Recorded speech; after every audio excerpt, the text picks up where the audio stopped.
Have you ever noticed why every elevator has a mirror? It's not just vanity, it's a brilliant psychological hack. This simple piece of glass literally saved the skyscraper industry. Have you ever noticed how, the moment you step into an elevator and press the button for your floor, your eyes almost reflexively dart toward the mirror? You might straighten your tie, tuck a stray lock of hair, or just give yourself a quick, "you got this" nod in the reflection. It's such a universal habit that we've stopped questioning it. We just assume it's there for our vanity or as a basic interior design choice to make the space look less like a metal cage. But here's the thing. Those mirrors aren't there to flatter you. In fact, their presence is a brilliant masterclass in human psychology, a century-old engineering hack, and a vital safety feature that literally saved the skyscraper industry from collapse. To understand how we got here, we have to travel back to the early 20th century. This was the era of the great vertical race. Architects were pushing the limits of steel and stone, and cities like New York and Chicago were starting to scrape the clouds. Naturally, elevators became the heart of these new giants.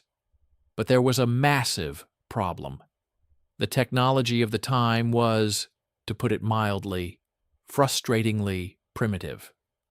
Early elevators were excruciatingly slow. We're talking about a pace that would make a modern commuter lose their mind. Imagine you're an office worker in 1910.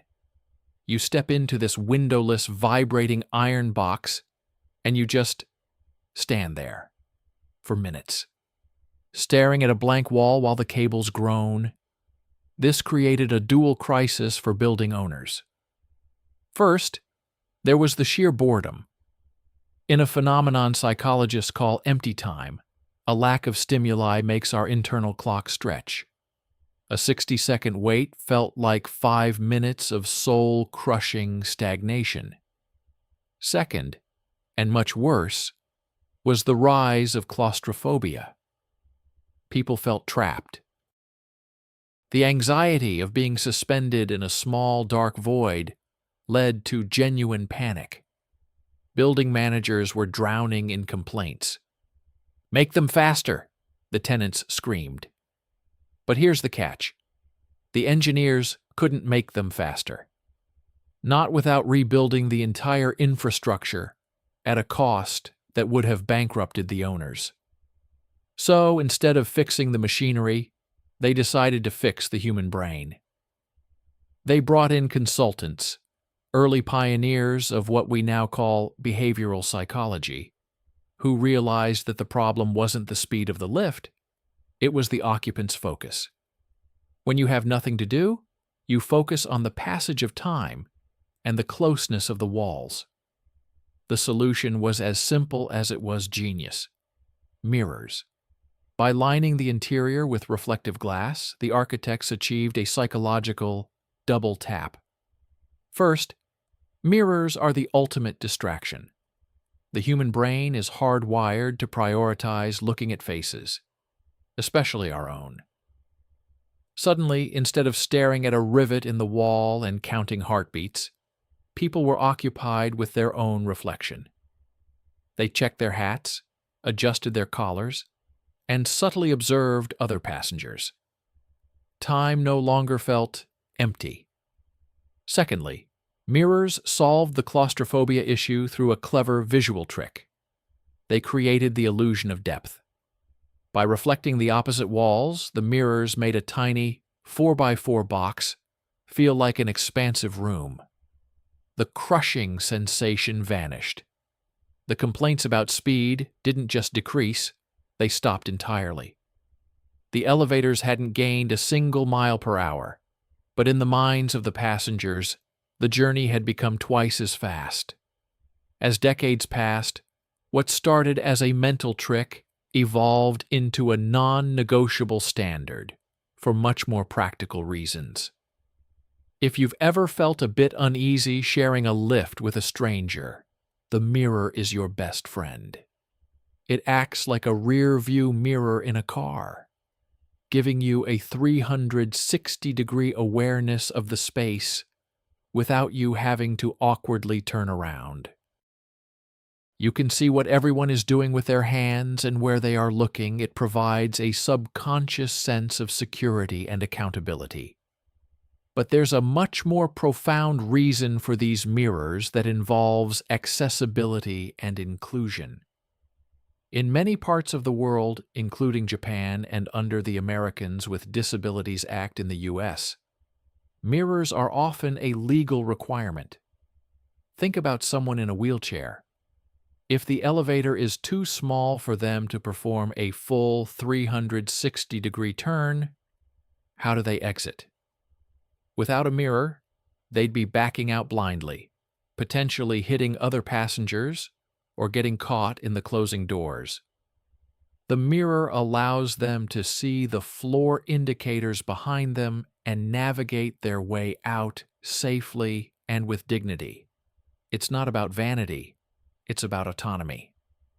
So, the next time you catch your reflection while heading up to a meeting, take a second to appreciate that piece of glass. It's not just there so you can check if there's spinach in your teeth.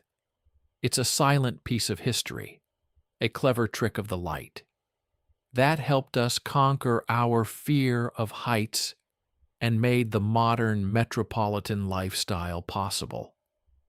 It turns out that sometimes the best way to solve a technical problem isn't with more horsepower, but with a better understanding of the person using the machine.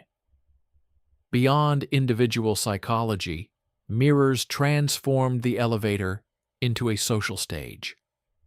In a crowded lift, humans naturally feel a breach of personal space, leading to the awkward, staring at the floor syndrome.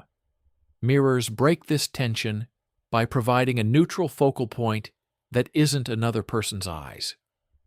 This visual expansion tricks our primitive brain into lowering its defensive guard, reducing the cortisol spikes associated with being trapped in close quarters.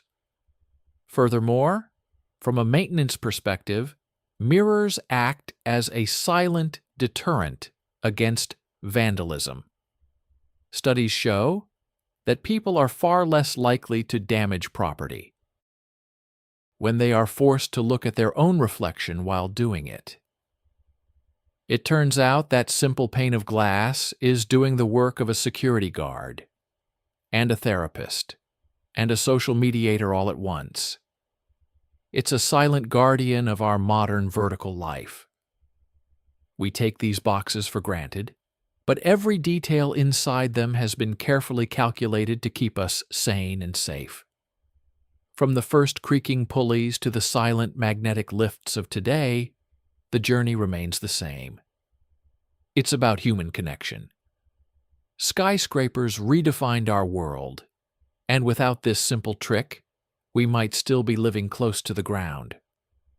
It's fascinating how a small adjustment in perception can solve a multi-million-dollar engineering roadblock. So next time you press that button, remember you're stepping into a century of psychological history. Everything around us has a story. Even the simple things we see every day, like a mirror in a small metal box, have hidden depths waiting to be discovered. Keep looking closer at the world around you. You never know what surprising history is hiding in plain sight. Thank you for being part of this journey today. Don't forget to hit that like button if you learned something new. Stay curious, take care of yourself, and I'll see you in the next one. Bye for now.